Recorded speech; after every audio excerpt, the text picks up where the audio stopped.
Amém. Vocês estão bem? Então vamos ler 1 Coríntios capítulo 13, do verso 1 ao 3.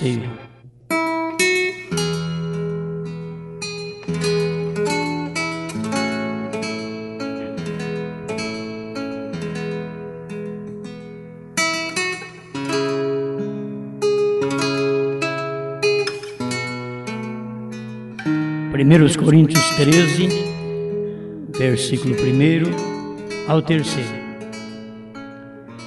Ainda que eu falasse as línguas dos homens e dos anjos e não tivesse caridade, seria como metal que soa ou como sino que tine. E ainda que tivesse o dom de profecia e conhecesse todos os mistérios e toda a ciência, e ainda que tivesse toda a fé, de maneira tal que transportasse os montes, e não tivesse amor, nada seria. E ainda que distribuísse toda a minha fortuna para sustento dos pobres, e ainda que entregasse o meu corpo para ser queimado, e não tivesse caridade, nada disso me aproveitaria.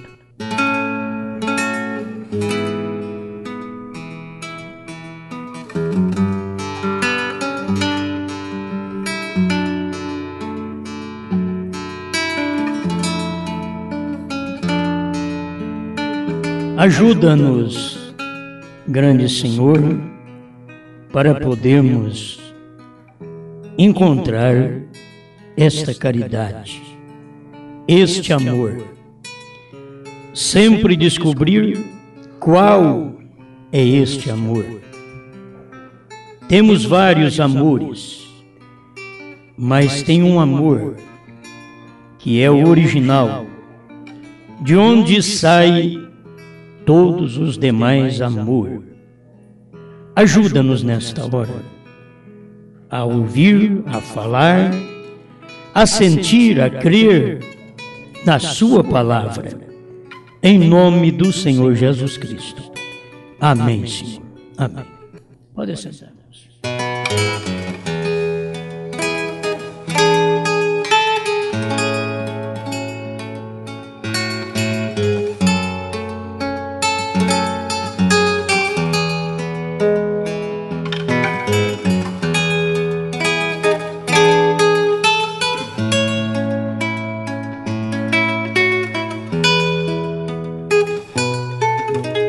Vamos comentar um pouquinho sobre o amor ágape.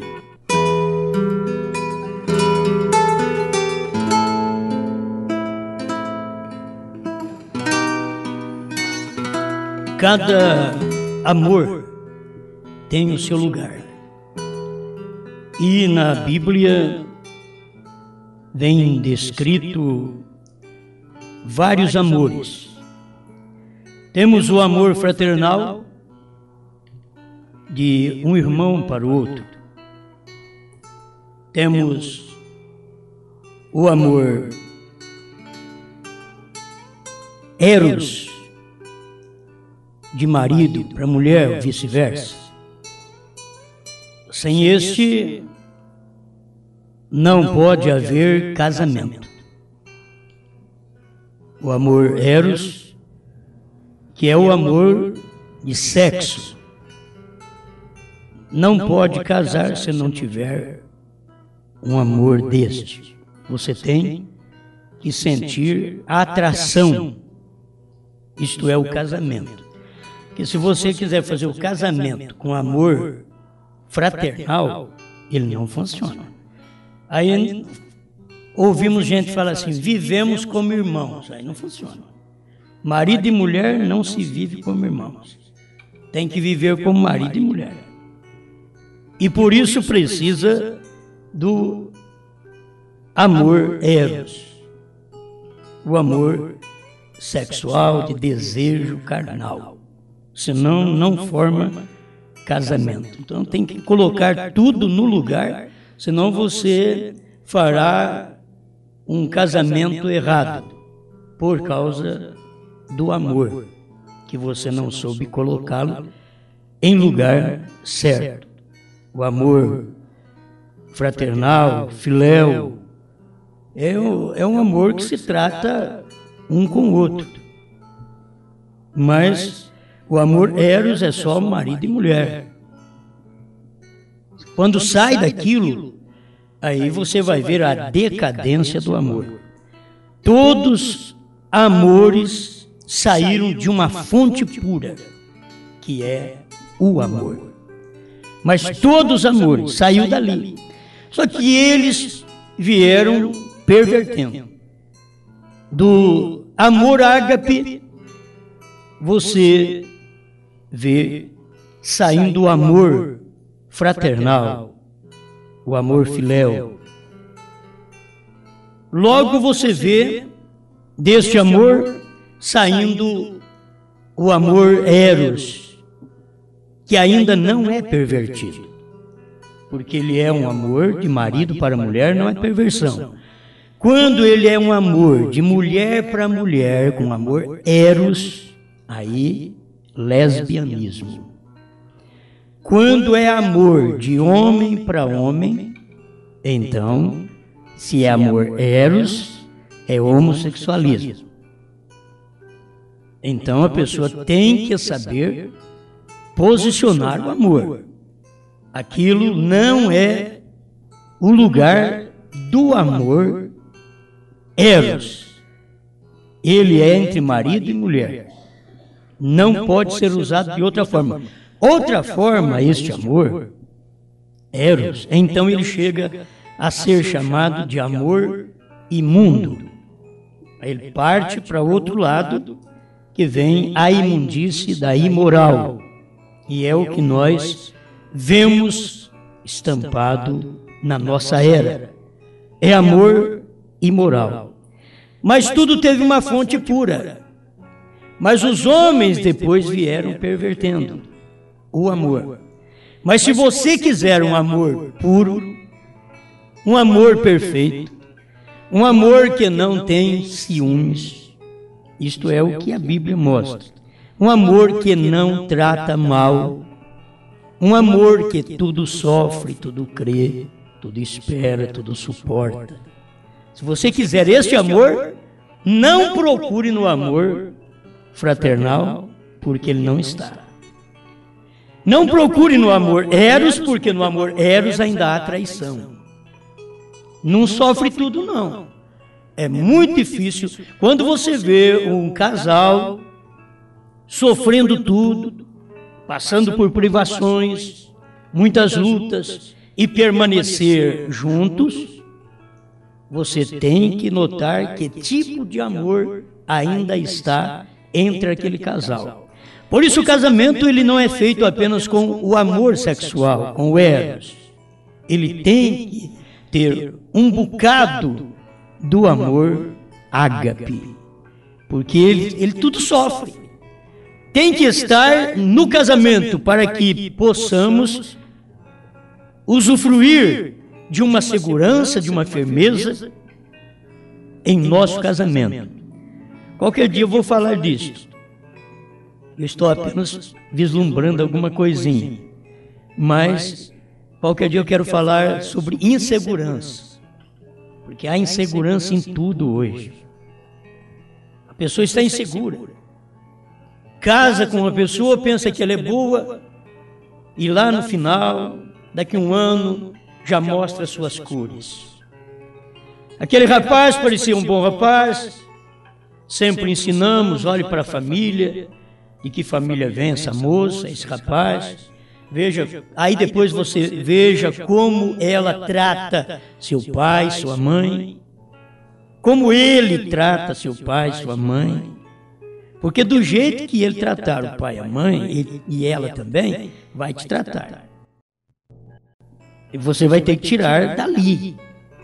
Você tem que ter um lugarzinho para você extrair aquilo. Mas tem hora que você vê a falta de caráter na mãe, mas a filha tem caráter. A falta de caráter no pai, mas a filha, o filho tem caráter. Você vai encontrar isso. Então, não podemos generalizar as coisas. Porque a Bíblia diz tal mãe, tal filha. E, na verdade, se a Bíblia esclarece assim, porque tal Jezabel, tal filha, tal Atalia, e assim por diante. Tal Babilônia, tais filhas. É igual, tem o mesmo espírito, a mesma natureza. Então, por isso a Bíblia diz desta maneira. Não diz qual pai, assim são os filhos, mas usa a mãe. Porque a perversão, lá no princípio, não veio para Adão, mas veio através da Eva. Este é o porquê que as mulheres perguntam, por que uma mulher não pode ser uma pastora? É porque foi ela quem levou o Adão à queda. Não foi Adão que derrubou Eva, foi Eva quem derrubou Adão. Esse foi o problema lá no princípio. Foi ela ouvir a serpente e ele ouvir ela, ao invés de ouvir Deus. Deixaram de lado Deus e ouviram um ao outro. E ali houve a perversão, foi onde entrou a morte. Exatamente ali onde entrou a destruição. Por isso ela é privada de ser uma pastora. Ela não está no quíntuplo de Efésios 4:11, porque não é o lugar dela, por causa da queda lá no princípio, que ela foi quem derrubou o homem. Isto é o porquê. E logo você chega no nosso século, você vai escutar William Branham falar em suas mensagens a mesma coisa. Porque ele, como profeta, sabia o que aconteceu lá no princípio. Que não foi a questão de uma simples mordida numa maçã, mas foi o ato sexual. Foi a descoberta do sexo, do amor eros. Onde havia tudo perfeito, descobriu a imperfeição. Trazendo por quem? Trazido por Satanás numa serpente, que insinuou Eva à perversão. E por sua vez, Eva deu do fruto ao marido. E todos nós devemos reconhecer que Deus trata em forma simbólica. Tudo ele trata em forma simbólica. Desde o Gênesis até o Apocalipse, ele vem tratando em símbolos. E o crente é que deve ler e ver por que ele está falando daquela forma. Maria, a Bíblia diz que bendito é o fruto do seu ventre. Então, qual fruto Maria tinha no ventre? Pera, banana, maçã, albaricoque, jabuticaba, o que era? Não era fruta, era uma semente, era Cristo. Ele era bendito, o fruto era bendito. Mas tratando de fruto, logo a pessoa pensa que seria uma maçã, uma pera, qualquer outra coisa. Mas como já vem no Novo Testamento a revelação, já está clareando para cada um de nós que foi a descoberta do sexo lá no princípio. É por isso que o homem passou a morrer, e porque ele tomou um amor pervertido. A mulher, a primeira prostituta da Bíblia, foi Eva, a nossa primeira mãe. Então não temos grande coisa. Nós não temos grande saída da nossa primeira mãe e do nosso primeiro pai, Adão e Eva. Se você começa a pensar neles, se você diz, olha, onde meu pai põe o pé, eu ponho. Quer dizer, onde o bêbado põe o pé, você vai. Seu pai é bêbado, você põe o pé também. Onde a sua mãe prostituiu, você vai e põe o pé também. Não, não se tem que fazer isso. Porque Eva fez e porque Adão fez. Nós não temos que fazer isso. Então, para eles foi dada a palavra para que fizesse a escolha através do livre-arbítrio. E eles escolheram, Eva escolheu desobedecer a palavra e comeu do fruto, e aquele fruto era a semente da serpente, que era um menino, Caim. que já estava no ventre dela. Ela comeu do fruto e aquilo foi para o ventre. Então, logo a morte entra, porque Deus tem que trazer uma penalidade. Quando Deus diz uma coisa e a gente desobedece, tem que haver penalidade. Irmão Branham diz que cada lei tem que ter uma penalidade. Se não tem penalidade, diz não é lei. Precisa haver uma penalidade para poder ser lei. E a lei de Deus era esta: no dia que comer, certamente morrereis. Se você come desse fruto, você vai morrer. Então foi o problema lá do princípio de comer, de descobrir o amor eros. E ali veio a morte. E dali veio eu, dali veio você. Não adianta falar mal de Adão e Eva, porque nós estamos diante da mesma escolha, somos criados de livre arbítrio da mesma maneira, foi colocado diante de nós a palavra ou as denominações, o mundo ou Deus. Qual que você vai escolher? Foi colocado diante de Adão, diante de Eva. Se você escolher a árvore da vida, você tem vida. Mas se você comer do fruto da árvore do conhecimento do bem e do mal, vocês morrerão.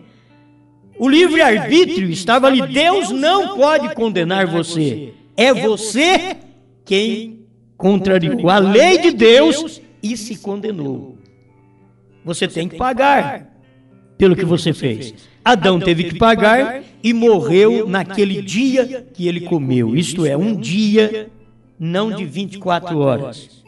Mas um dia para o Senhor é como 1000 anos, e 1000 anos como um dia. Isso é tão claro na Bíblia, que você toma estas escrituras e volta lá para Adão e vê que Adão durou 930 anos, não durou um dia. Porque Deus não falava no dia de 24 horas, mas no dia que você comer, morrerá. Era o dia de Deus. Então, ele morreu, ela morreu, dentro daquele dia de Deus, e não no nosso dia de 24 horas. Amém? Eu creio que isso daqui dá para formarmos uma base para nós vermos sobre este amor ágape. Porque o que mais chama atenção hoje é o amor eros. E o amor eros de forma pervertida é o que mais chama atenção.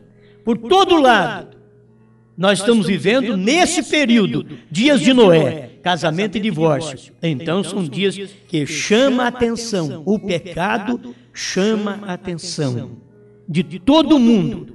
Você que está de pé, veja que não caia, porque quem já teve a experiência de uma queda sabe muito bem quão triste e quão duro é. Então você que está de pé, não caia. Veja se permanece de pé, para que Deus possa continuar te sustentando. Porque Ele poderá sustentar o caído, tomando pela mão, tirando do amor pervertido, do amor eros, e dando para ele ainda o amor fraternal e o amor ágape. Que a pessoa possa entender. Agora eu queria meditar mais sobre o amor ágape, porque nele não há contaminação. Nele não há imperfeição. Tudo de bom está estabelecido neste amor, que a gente precisa dele, deste amor ágape, para colocar na igreja entre irmãos, para colocar no pastor para a igreja, na igreja para o pastor. Precisa desse amor ágape para colocar no marido, para poder suportar a mulher, na mulher para suportar o marido e assim por diante. Nós precisamos, dependemos muito desse amor ágape. Nós precisamos dele para nos ajudar nesta hora que nós vivemos, porque só com o amor fraternal não vale a pena viver. Só com esse amor filéu não vale a pena, com o amor eros, que é o mais decadente e imoral que existe hoje, que depois do amor eros, ele já parte para o amor ímpio. E vai homem com homem, mulher com mulher, e vai piorando a vida, logo vai a traição, entra a traição, e na traição já vem o mau caráter. Isto é amor ímpio. Este não é o amor de Deus. Mas Deus tem uma fonte pura. Se você quiser tomar uma água pura, vai na fonte. Se você tomar uma água 10 metros abaixo da fonte, ela já tem contaminação. Estou dando muita metragem ainda. Ela tem contaminação, porque ela saiu daquele original. Mas se você tomar lá na fonte, onde ela borbulha, aquilo que é fonte. Se você quiser amor, ágape, vai na fonte. Vai em Deus. Porque quando se trata de Deus, você tem que saber que Ele é, esta caridade que Paulo fala, não é quilinho de arroz, não. Ele clareou tudo aqui para nós. Tem gente que prega 1 Coríntios 13 como se fosse amor fraternal, amor filéu. Vamos doar o que nós temos? Paulo está falando aqui que não é. Ele está dizendo uma caridade que é superior a esta caridade que nós conhecemos, este amor, caridade e amor. Este amor que nós conhecemos de um para com o outro. Gente, nós precisamos, sabendo que um irmão passa necessidade, nós precisamos ajudá-lo. Agora, cada irmão, eu gosto de mexer em tudo, vocês me desculpem por mexer em tudo, mas cada irmão, você sabe, conforme o que você faz, que você memoriza, que você realiza, e logo não dá conta, então você sofre a pressão. Você sabe disso. Cada coisa que você faz que é incorreta, cada dívida que você entra. Bom, hoje você está devendo R$200, mas eu estou devendo 200, mas espera lá, eu quero fazer uma conta maior, porque eu preciso fazer uma conta maior. Isso aí já vai mostrando que eu vou ter um sofrimento maior para o mês que vem. Porque se hoje eu já devo 200 e faço mais um compromisso maior, o mês que vem eu vou dever, além dos 200, o compromisso que eu fiz esse mês. Então eu vou ter que pagar aquilo. Por isso, a igreja se responsabiliza pelos órfãos, pelas viúvas, pela sua alimentação, quando tem necessidade.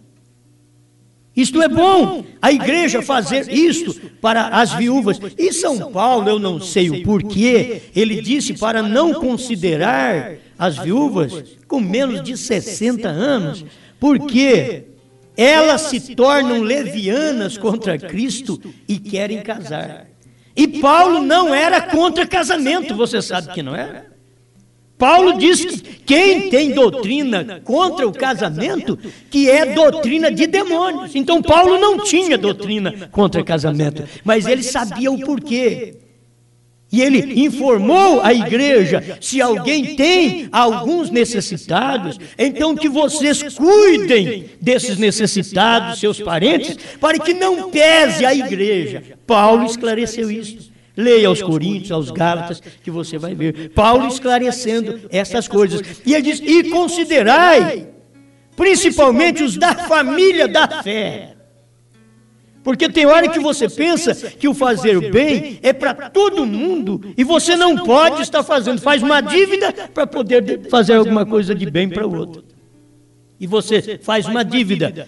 Ele ensinou, Paulo foi central em sua doutrina, fazei bem, principalmente aos da família da fé. Eu creio que se a católica sustentasse todos os católicos paupérrimos, sofredores, com dificuldade, e os crentes, cada um, sustentasse aqueles com dificuldade nas suas igrejas, e nós, do tabernáculo, sustentássemos todos os nossos, cada um cuida do que é seu. Nós não teríamos tanta miséria. Há tanta miséria, sabe por quê? Porque a própria igreja tira tudo que o povo tem e transforma em ouro. E ela é rica. E as filhas dela faz a mesma coisa, tira tudo que tem, não só dízimo e oferta, porque dízimo e ofertas são coisas bíblicas que você deve fazer, mas arruma uma campanha da laranja, uma campanha do sal, uma campanha da rosa, uma campanha sobe o morro, desce o morro. E não existe uma campanha que a igreja levanta que não tem dinheiro nela. Ela é tão corrupta quanto a sua mãe. Não tem uma coisa que a igreja faz, as filhas, não tem uma coisa que elas fazem sem pôr dinheiro. Porque a mãe começou trazendo sacrifício, você tem que ajoelhar até chegar na... Não vou falar. Você tem que fazer isso, você tem que ajoelhar sobre grão de milho, grão de feijão, você tem que fazer penitência. A mãe arrumou isso. Você tem que pagar para sair do purgatório. Quando é mentira, não tem purgatório. E você pode pagar o quanto quiser, porque eles vão ficar lá. Eles não saem de lá porque não tem purgatório para eles sair. E as filhas inventaram outro meio. É arrancar o dinheiro do povo. Eu não vim para falar sobre isso. Estou falando sobre amor ágape.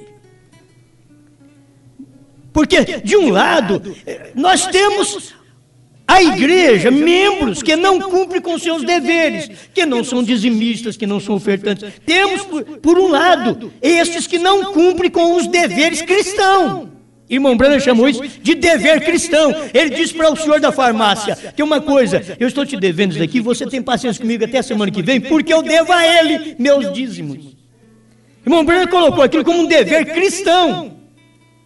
Eu devo a ele.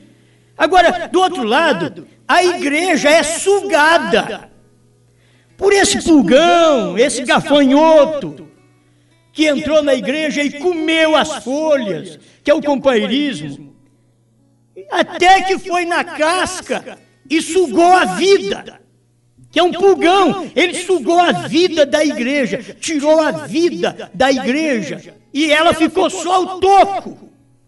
Mas Deus diz através do profeta Joel, eu restaurarei todos os anos que o gafanhoto comeu, a aruga, o pulgão, eu restaurarei, diz o Senhor. E Deus fez.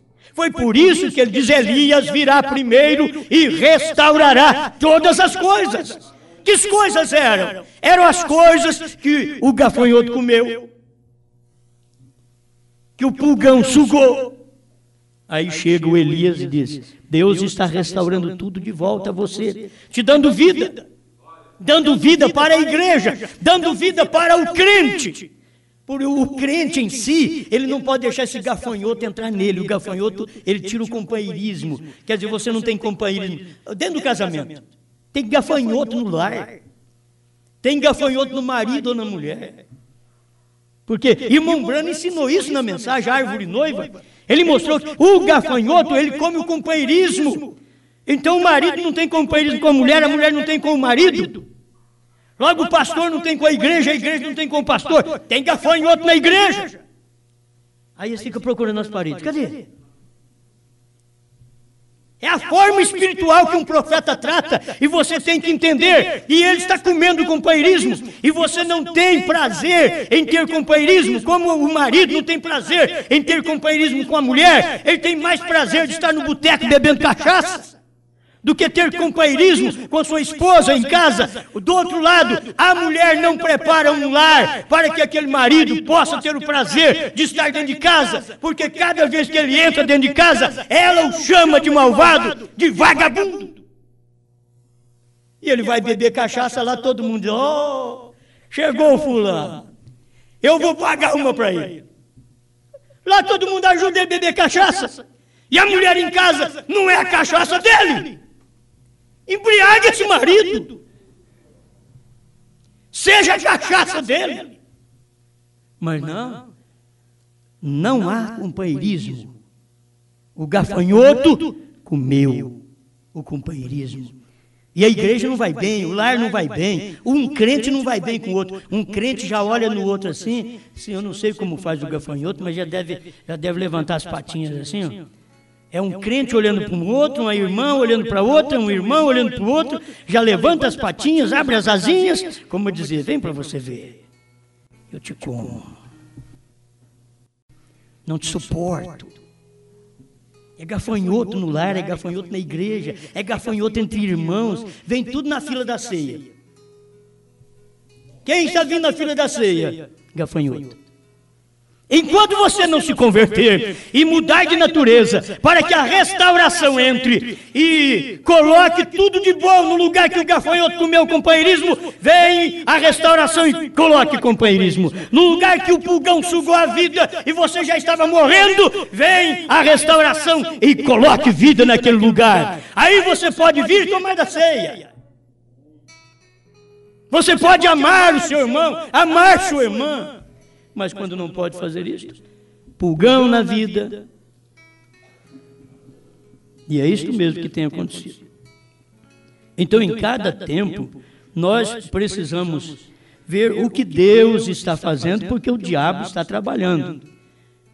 E ele está pervertendo cada dia mais, ele perverte este amor. Agora, escuta aqui, ó. Ainda que eu falasse as línguas dos homens e dos anjos, e não tivesse amor, seria como o metal que soa e como o sino que tine. Não adiantaria nada. Mas tem gente que fala em línguas, até. Fala em línguas e dá mensagem. E então eu quero mostrar isso para você, que eu estava falando de um ponto, eu acho que foi bom, eu já dei uma parada, né? E passando por cima de alguma coisa, porque tudo está sendo tirado da igreja. Os privilégios que a igreja precisa ter. Hoje, a igreja, para ter privilégio de ser abençoada, o próprio pregador põe um limite, uma dívida para ela pagar, que aquilo ali traz bênção para ela. Mas o povo não descobre o que é aquilo. O povo não descobre. Deixa eles pagarem. É o mesmo espírito da igreja mãe, que cobrou por tudo. Hoje a igreja filha está cobrando por tudo, até o sal que você leva para casa. Levou da igreja. Você quer ser abençoado? A igreja é assim, dá dinheiro. Tudo é dinheiro. Tudo corre em torno do dinheiro. Por que não diz assim? Mulheres querem ser abençoadas, vistam como santas. Você não escuta esses pregadores pregar isso. Mas se vocês querem ser abençoados, suba um monte, dê dinheiro. Dê dinheiro. Mas o que deveria ser ensinado para elas? Vocês querem ser abençoadas? Cumpra a Bíblia. Sejam como Sara. Vista-se como as santas mulheres, como São Pedro pregou em sua primeira carta, capítulo 3. Vista como as santas mulheres. Trate o seu marido como Sara tratou Abraão de Senhor. Trate bem. Você diz, eu gosto de olhar esse lado. A mulher diz, por que você não tem uma mensagem assim para o marido tratar também a sua mulher de senhora? Ele pode tratar, é mais fácil ele tratar ela de senhora do que ela tratá-lo de senhor. É muito mais fácil. Ele pode dizer minha senhora, mas ela para falar meu senhor, porque ela como minha senhora, ela é minha servente. Ah, opa, aí não. Mas é o espírito da era quem perverteu o sentido da palavra, da Bíblia para o povo. E desde quando foi permitido, diz William Branham, que desde quando foi permitido a ela o direito do voto, ela passou a dominar. E não adianta. Hoje, se você não baixar o tupete e fizer as pazes com ela, você sofre em todo sentido que você pensar no casamento. Aí você tem que fazer negócio com ela. Essa não é a cristã. Estou falando do amor ágape, logo eu levo isso para você. Não é a cristã. A cristã, ela obedece à palavra. A cristã, ela tem que fazer como foi feito. Sara. O que foi que Sara fez? É que o irmão Branham, uma pessoa perguntou para ele, irmão Branham, o que eu devo fazer para ser melhor cristã? O irmão Branham podia ter falado como os pregadores de hoje. Suba no monte e faça uma oferta bem grande para a igreja, para o Senhor Deus, como se Deus precisasse de dinheiro. Faça uma oferta bem grande para Ele. Aí o irmão Branham disse para ela assim, Bonito, né? Sirva bem seu marido. É muito difícil isso daí. Ela diz, eu queria uma outra resposta, mas o moço rico também queria outra. Ela queria outra resposta. Como que eu serei uma melhor cristã? Servindo bem o seu marido. Porque essa é a sua posição. O moço rico diz que farei para herdar vida eterna. Ele diz, vai vendo tudo que você tem, dá aos pobres, depois você vem e me segue. O rapaz queria uma resposta, como ele tinha todo dia no culto sacerdotal. O sacerdote fala para ele, filho, nós temos aqui hoje o nosso jovem abençoado. Ele é o milionário da nossa cidade e pertence à nossa congregação. Aleluia! Fique de pé, irmão fulano. Deus te abençoe. Deus te ajude. Deus aumente sua riqueza. Mas o rapaz voltava para casa com toda a palavra do sacerdote, mas ele voltava para casa e não tinha vida eterna. Ele dizia, eu quero a vida eterna. Aí um dia ele deparou com Jesus e disse, pelo menos com esse aqui, vamos ver. Vou fazer uma pergunta para ele, quem sabe ele me responde, ele me ajuda, alivia meu fardo. Bom mestre! Aí Jesus já cortou ele logo. Por que me chamas de bom? Só há um bom que é Deus, como se ele não fosse. Irmãos, quando a pessoa não pertence a Deus, Deus corta ela, Deus repreende ela daquela forma, como se ele não fosse Deus. Por que você me chama de bom? Só existe um que é bom, e esse é Deus. Você sabe os mandamentos? Sim, eu sei tudo, meu sacerdote me ensina isso daí. Conheço todinho isso daí. Não matarás, não roubarás, não dirás falso testemunho, honra teu pai e tua mãe, ama a Deus sobre todas as coisas. Isso tudo eu faço, Senhor. Tudo isso eu faço. Aí Jesus foi lá no pontinho que o sacerdote sempre elogiava, Jesus foi lá e mandou jogar tudo fora. Onde o sacerdote diz, muito obrigado, Senhor, pelo homem rico que está na nossa congregação, porque isso ajuda a manter o trabalho. Oh, que oferta, que dízimo que ele dá. Mas quando, na reunião de Jesus elogiou, não o moço rico, a viúva. Tudo diferente dos pregadores. Jesus perguntou, vocês viram quem foi que deu a maior oferta hoje? Um podia olhar, deve ser o fulano de tal. Ele passou e o checão caiu. Aquele outro fez isso e fez aquilo. Muito bem. Ele diz, não, foi aquela viúva. Porque ela deu o último que ela tinha. E você sabe que a igreja toma? Toma isso aí para te rapar o tacho. A igreja tem tomado isso, gente. Que Jesus falou, ela que é bem-aventurada. Ela que é abençoada. Porque ela deu o último que ela tinha. Então, o pregador vai e pede o último que você tem, se você quer ser abençoado como uma viúva. E aí não é fácil, não. Aí ele te põe lá 0. E ele sobe a 1000. A igreja sobe a 1000. Ao invés de cuidar, a igreja está tomando o que o povo tem, além do que Deus pede. Dízimos e ofertas, e uma coleta levantada para sustentar um irmão em dificuldade, isso Paulo fazia. Mas pedir além disso, não existe Bíblia para isso. O que falta nos pregadores é amor ao público, amor ao povo. E o povo, quantos são abençoados? Porque eles têm fé para aquilo, mas quantos que vão à Aparecida e são abençoados? E você não pode negar que eles foram abençoados, e Deus os abençoou, mas eles dão honra e glória a quem não deu bênção.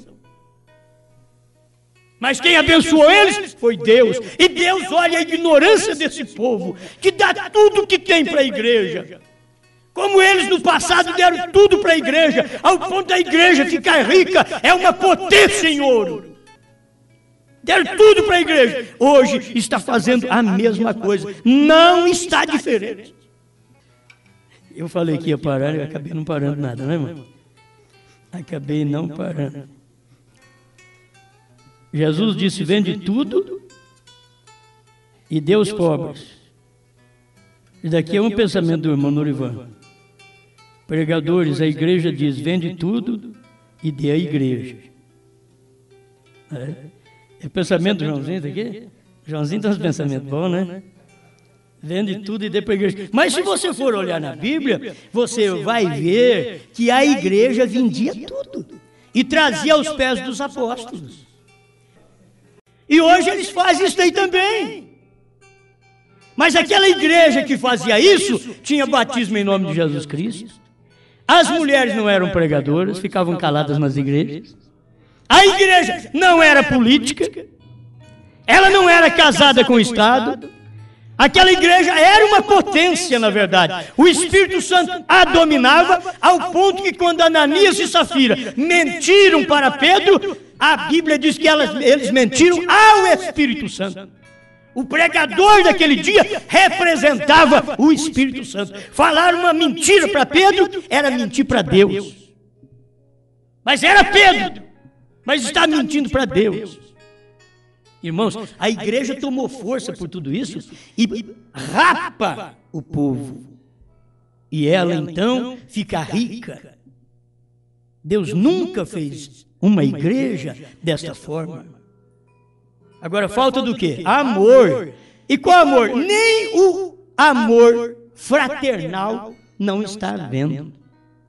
Porque o amor fraternal seria uma ajuda, seria uma pregação de ajuda, de ensinamento bíblico, mostrar para eles dízimos, ofertas, tudo bem, isso é real, isto é correto, tem que se fazer, é bíblico. Faça isso para que haja pregações, haja mantimento na minha casa, diz o Senhor. E esses mantimentos são pregações, era para ser entregue desta forma, mas o que tem sido feito é diferente.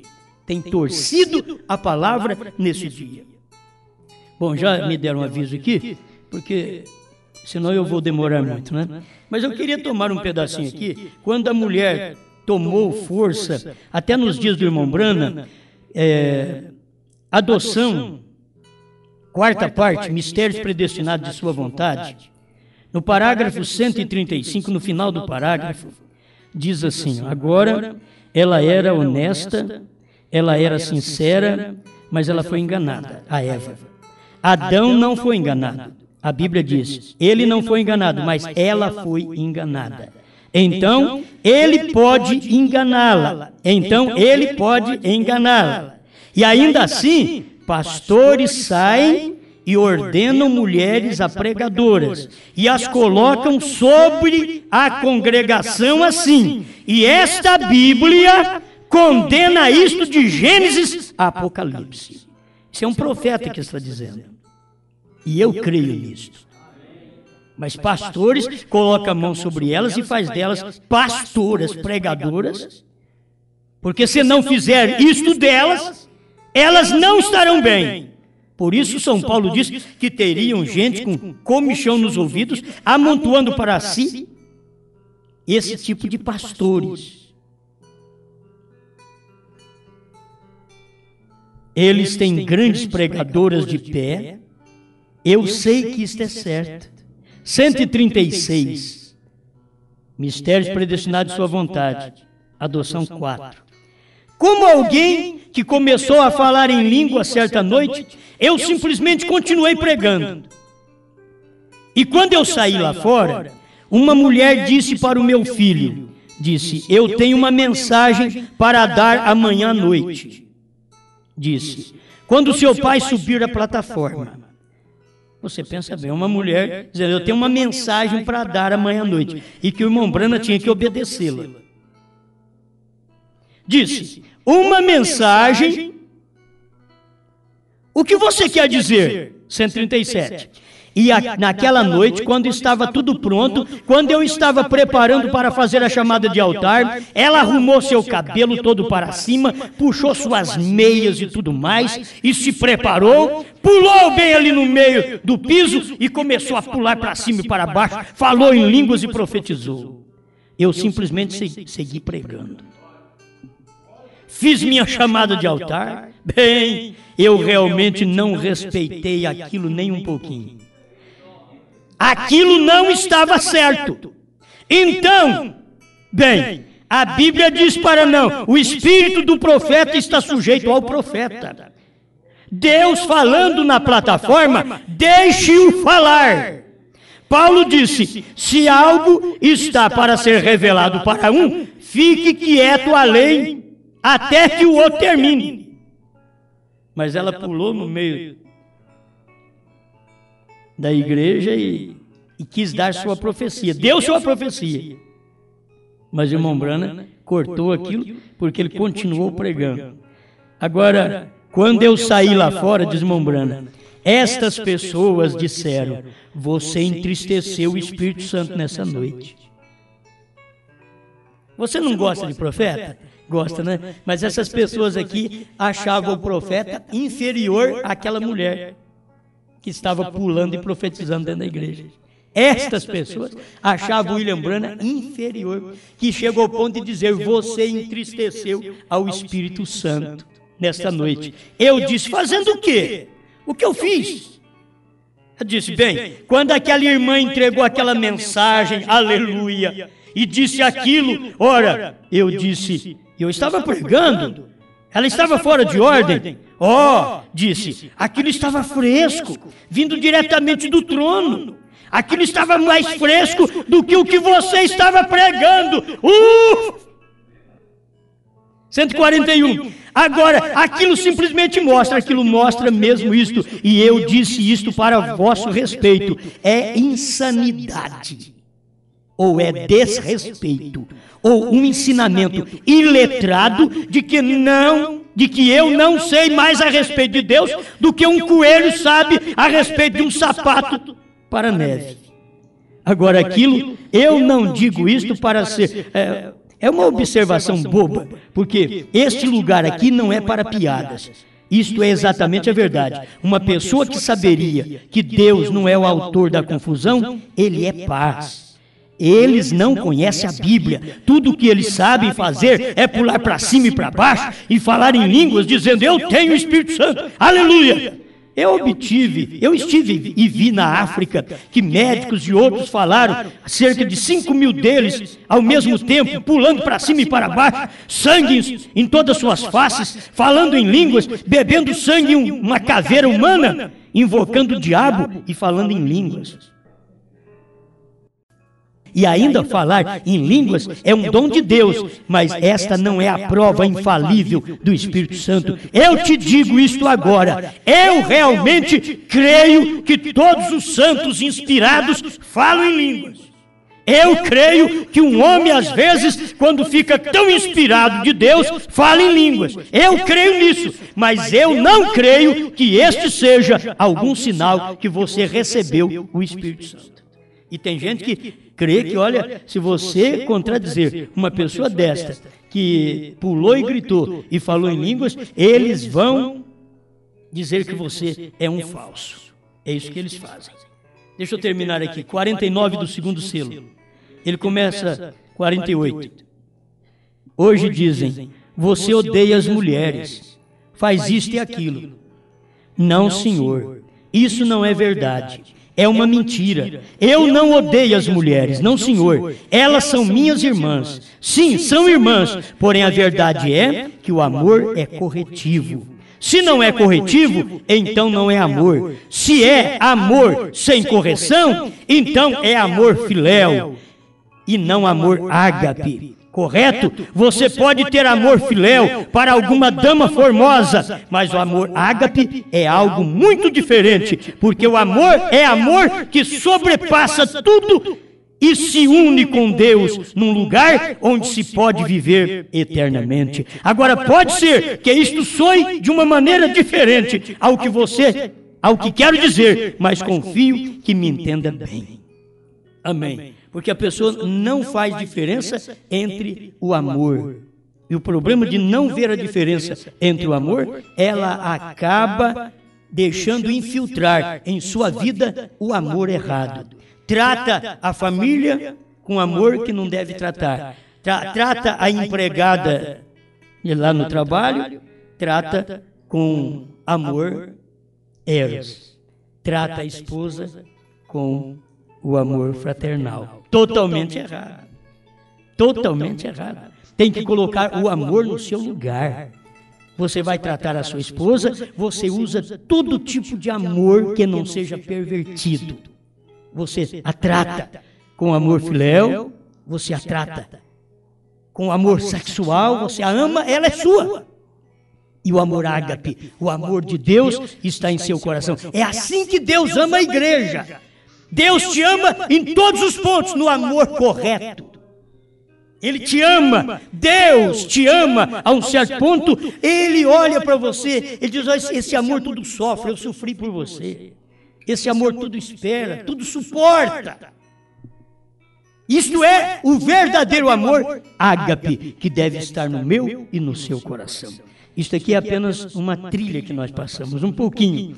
Não dá para comentar muito mais sobre isso. Tem muita coisa na mensagem de Mombrana sobre este amor ágape, que é tremendo. Tenha este amor no seu trabalho, tenha este amor no seu casamento, tenha este amor como pastor, como obreiro, como diácono. Tenha este amor como um tesoureiro. Tenha este amor no seu coração. Amor ágape, que sobressai a tudo. Não é dar esmola, não é dar roupa para ninguém, não é isso que é amor, não. Isso daí é o amor que você tem que ter fraternalmente. Mas Paulo está falando aqui de um amor ágape. Ele diz, eu podia dar o meu corpo para ser queimado se eu não tivesse amor. Então o que ele estava falando, ele diz, eu podia distribuir todos os meus bens para os pobres, mas se eu não tivesse amor. Então, dar bens para o pobre não era o amor que Paulo estava pregando. Porque o que Paulo pregou em 1 Coríntios 13 era o amor de Deus. Este é o amor ágape. O demais você faz com o amor fraternal. Doe o que você tem para as pessoas. Ajude a irmã, o irmão carente. Ajude. Vamos fazer isto com verdadeiro amor no nosso coração. Senhor Jesus, te damos graças porque podemos viver este amor a cada dia. E quando há uma perversão do amor, Senhor, não deixa isso entrar na nossa mente, na nossa vida, nos nossos atos, para que nós possamos ser uma bênção nas mãos do Senhor. Em nome de Jesus Cristo. Amém, Senhor. Amém.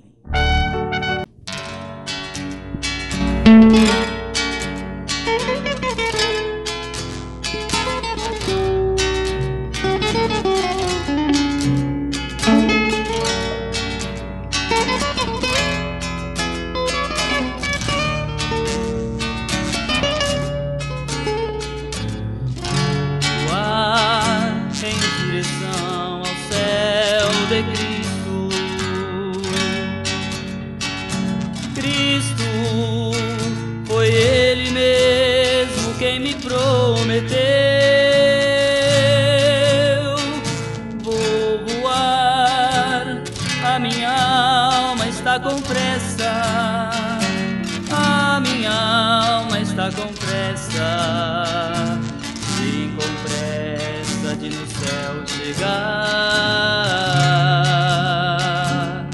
Vou voar em direção ao céu de gozo,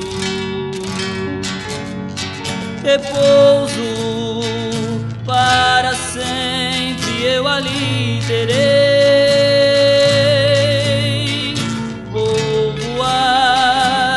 Como vou aos santos anjos, serafins, também arcanjos, maravilhas ali desfrutarei. Vou voar nas asas do vento, na hora e no tempo em que Deus me chamar. Vou voar, quem dera fosse agora, subir para a glória onde meu Deus está. Vou voar, quem dera fosse agora, subir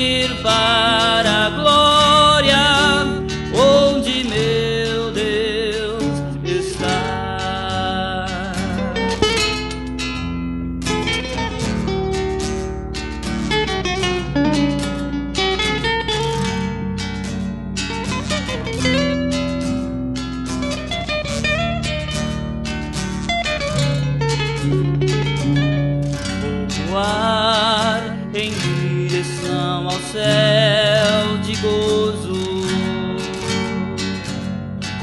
Repouso para sempre eu ali terei.